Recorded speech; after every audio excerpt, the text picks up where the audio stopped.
पश्चिम महाराष्ट्रात काँग्रेसला मोठा धक्का बसतोय। संग्राम थोपटे लवकरच काँग्रेसला सोडचिठ्ठी देणार असल्याची माहिती समोर येत आहे।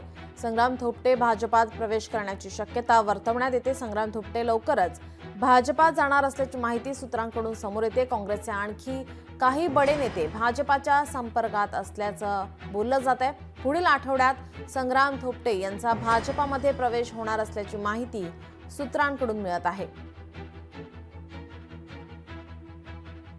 कोण आहेत संग्राम थोपटे आपण पाहूयात ग्राफिक्सच्या माध्यमातून। भोर मुळशी विधानसभा मतदारसंघाचे माजी आमदार, भोर मुळशी मतदारसंघातून 3 वेळा आमदार म्हणून विजयी।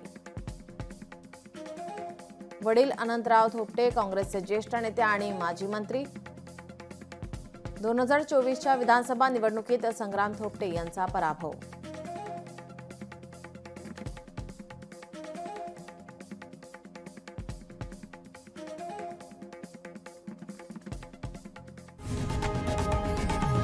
लोकशाही मराठी ऐका, पहा, जागरूक रहा।